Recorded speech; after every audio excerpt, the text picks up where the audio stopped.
Damos la bienvenida al estudio de 24 horas Arturo Moscoso, abogado, politólogo y analista político. Buenos días, Arturo, bienvenido. Buenos días, Janet, gracias por la invitación.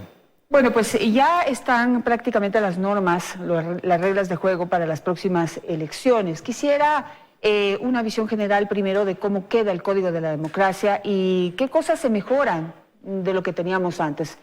¿Cuál es su análisis? A ver, el Código de Democracia, creo que la reforma más importante en ese momento es el tema de cambiar la fórmula D'Hondt por Webster. La fórmula Webster es una fórmula más proporcional, es igual a una fórmula de divisores continuos, pero es más proporcional que D'Hondt. Eso evidentemente ayudará a tener una asamblea más equilibrada en relación a las que hemos tenido, que han estado dominadas por un solo partido, pero el problema sigue siendo los distritos. Ninguna de estas fórmulas funciona bien cuando son distritos pequeños, y el Ecuador, como está conformado ahora, con la subdivisión distrital de las provincias de Guayas, Pichincha y Manabí, pues solo tiene distritos pequeños y apenas tiene un distrito mediano, que es Los Ríos. Entonces estas fórmulas de divisores continuos no funcionan bien y va a seguir existiendo una cierta desproporcionalidad en el sistema, lo que afecta a las organizaciones políticas más pequeñas, ¿no? Ahora, pero un poco recordando lo que ha sucedido en otras épocas, digamos, revisando un poco la historia política de nuestro país, siempre vamos de un lado para otro. Cuando no funciona un sistema, entonces cambiamos al otro y luego no funciona el otro y volvemos al primero. El método de Webster no es la primera vez que se va a poner en práctica. Pero, ¿cuál era el problema antes? Que, digamos, por ponerlo de alguna, denominarlo de alguna manera, la Asamblea estaba como pulverizada, es decir, no había grandes bloques, sino muchos pequeños bloques que se asociaban o se pues hacían como componenda política, también se decía, y prácticamente había una venta de votos brutal en la Asamblea Nacional. Entonces tampoco se legislaba en beneficio de los ecuatorianos, sino en beneficio de quienes lograban hacer los mejores convenios o acuerdos políticos. Por eso se dijo, mejor vamos al otro método que sí promueve grandes bloques, pero que podría evitar esto de la venta de voto y la negociación política. Sí, es un tema complejo siempre el que se origina entre representación y gobernabilidad, ¿no es cierto? Y es difícil que un sistema electoral llegue a tener un equilibrio completo en ese tema. Pero no podemos tener, como por ejemplo en la Asamblea de 2013, que una organización política como Alianza País, con el 53% de los votos, tenga el 78% de los escaños. Eso es una desproporcionalidad terrible, entonces eso no se puede permitir. Evidentemente siempre hay el problema de la gobernabilidad, pero ese problema también se puede atacar y se debe atacar a través de revisar, y esta es una revisión incluso de la división política distrital del país, porque tenemos provincias como Galápagos, que es la provincia más poderosa políticamente hablando, porque con 3.000 votos ya puede ser asambleísta. Mientras que en provincias como Guayas necesitas 9.000 o un poco más. Entonces, esa desproporcionalidad también hay que controlar, y eso ya tiene que venir más adelante en una reforma más integral del sistema. Lamentablemente, como tú dices, el Ecuador es un reformador frenético del sistema electoral. Reforma el sistema electoral aproximadamente cada 2 años y es el país latinoamericano que más ha reformado su sistema electoral desde el regreso a la democracia. Claro, y no entonces eso nos cambia las reglas de juego todo el tiempo. Esperemos que esta vez estas reformas pues se mantengan un poco más en el tiempo y sean complementadas con otras, sobre todo el tema del distrito, que lamentablemente hay un problema ahí con el veto que mandó el presidente, pero que ojalá los asambleístas puedan hacer algo en relación a eso. Quizá los ecuatorianos y especialmente los políticos tenemos que empezar a entender, y qué lástima que empezar a entender después de 40, 50 años de democracia, que las reglas no lo son todo. Digamos, ya cambiamos la regla y creemos que mágicamente se van a cambiar las cosas. El problema aquí, y de lo que hemos escuchado de nuestro analista Arturo Moscoso, y no sé si usted coincide, es de comportamiento del ser humano. Es decir, no importa cuál sea la regla, si nos vamos de un lado para otro, si reformamos 1, 2 o 100 veces, si los seres humanos, que son los que componen, en final de cuentas, los partidos políticos y la Asamblea Nacional, no cambian de actitud y dejan la corrupción de lado y sus componendas y preferencias, digamos, personales o conveniencias personales para legislar, entonces No va a haber cambio que nos sirva nunca. Claro, obviamente, también es un tema de cultura política del país, ¿no? Nosotros, lamentablemente, somos un país muy intolerante con quien piensa distinto políticamente que nosotros. Eso nos da también, o nos impide llegar a acuerdos, y la imposibilidad de llegar a acuerdos implica que tengamos también un sistema político complicado, ¿no? Adicionalmente, los datos que se analizan en relación a la percepción ciudadana de la democracia, de la satisfacción con la democracia y de la satisfacción con el sistema político, también son muy bajos. Y en esa medida, pues, la gente no está realmente comprometida con las instituciones democráticas, lo que implica que eventualmente cuando no tienen resultados electorales satisfactorios o no están satisfechos con el gobernante de turno, buscan caminos no democráticos para llegar al poder. Y eso es un problema cultural en el Ecuador, lamentablemente. Entonces, en eso también hay que trabajar. Y porque, como tú dices, no solo son las reglas, ¿no? Así es. Bueno, revisando otros cambios, y los voy a pasar rápidamente para poder analizarlos.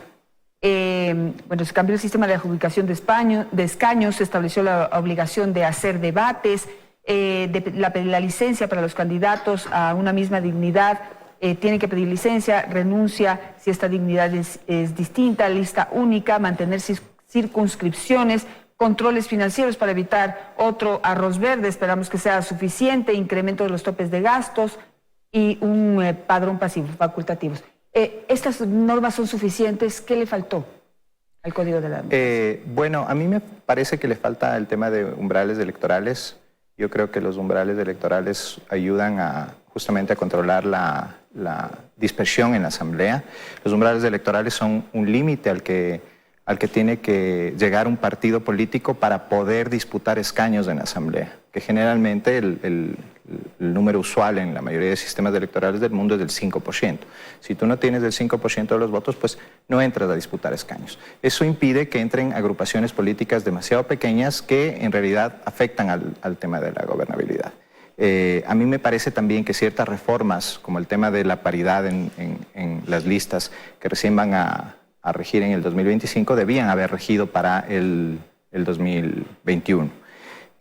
Sobre todo porque es muy probable, que se reformen antes. Dada nuestra capacidad de reformar el sistema electoral todo el tiempo, bien podríamos llegar a las elecciones de 2025 con un sistema electoral diferente, ¿no? Política y democráticamente, ¿usted cómo ve estas iniciativas de normar la participación de las mujeres? Yo les voy a decir mi opinión personal. A mí me indigna eso, a mí no lo acepto, no me gusta, no lo promuevo, porque la participación de las mujeres no sería por mérito, sino por obligación, y eso me molesta. ¿Cómo lo ve usted política y democráticamente? A ver, siempre las acciones de discriminación positiva como esta son incómodas para mucha gente justamente porque parecen no ser justas. Pero la razón de existir de estas medidas es porque hay ciertos grupos humanos, como las mujeres en este caso, que han sido discriminados históricamente y que para arreglar esa discriminación histórica pues se fuerza una especie de participación obligatoria y paritaria en las listas. A mí no me disgusta porque creo yo que dada la cultura machista del Ecuador y dada el historial que tenemos de machismo, ¿no es cierto?, y de discriminación a la mujer, pues sí va a ser importante que las mujeres sean visibilizadas en relación a esto. Nosotros, por ejemplo, tenemos una conformación, ahora antes de la reforma teníamos una disposición que decía que las listas igual debían ser paritarias. Y sin embargo, la Asamblea está conformada por menos mujeres. ¿Por qué? Porque son listas abiertas y los ecuatorianos, hombres y mujeres, tienden a votar por hombres. Más allá de si están las candidatas mujeres capacitadas o no.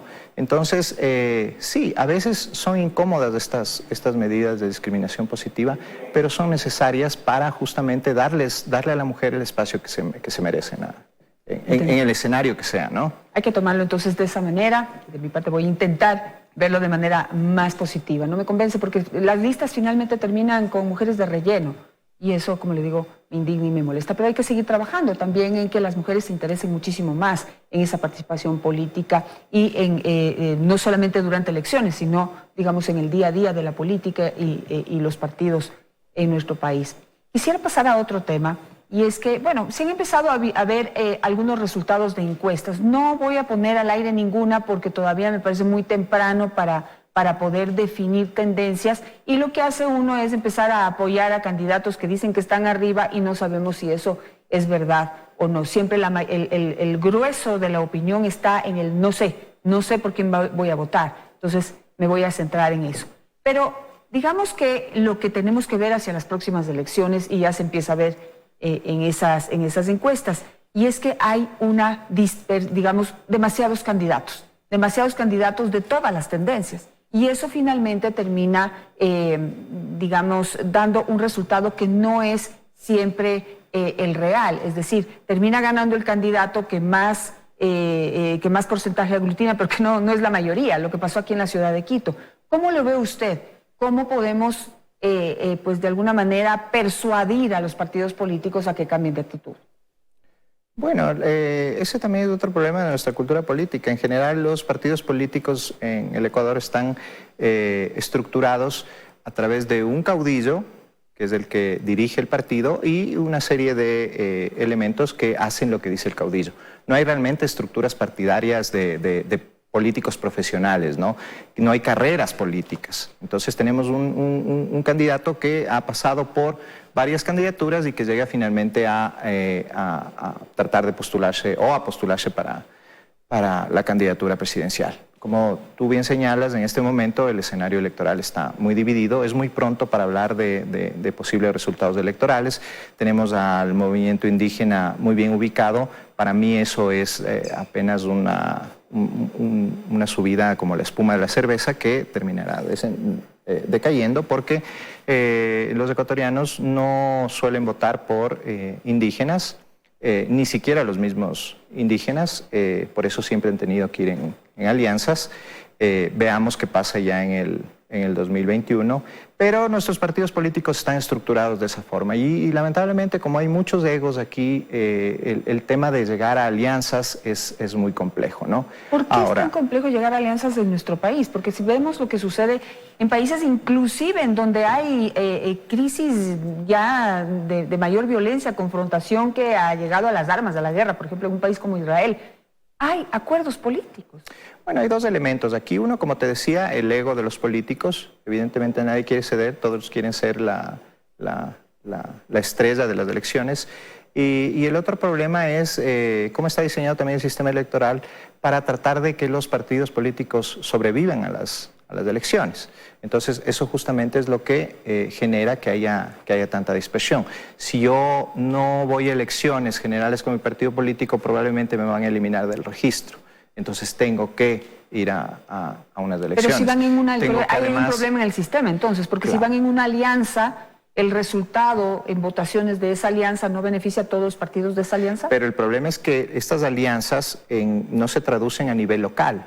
Y ese es un problema, porque cuando a nivel local no tienes participación asegurada, pues, o sea, ¿cuál es la idea de lanzar un candidato? A veces la idea ni siquiera es ganar las elecciones, a veces la idea es simplemente arrastrar votación para que tus candidatos a las elecciones de asambleístas sean los que entren, o sea, lograr de tener más escaños en la asamblea, así el candidato presidencial no gane. Entonces, esa lógica también impide que se lleguen alianzas, ¿no?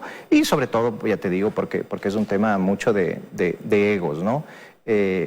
Veamos ahora si es que se llega a alguna alianza interesante. Si no, lo que va a pasar es que, como lo que pasó con la alcaldía de Quito, van a llegar candidatos con muy poca votación en el caso de las elecciones presidenciales hay una segunda vuelta en donde se nivelará este tema del voto. Pero lo que sucede con ese tipo de elecciones generalmente es que el candidato que gana, su popularidad y aceptación cae muy rápidamente, ¿no? Y empieza a ser la gobernabilidad afectada y llegamos a un tema de bloqueos con la asamblea y etcétera, etcétera, lo que estamos viviendo ahora, ¿no?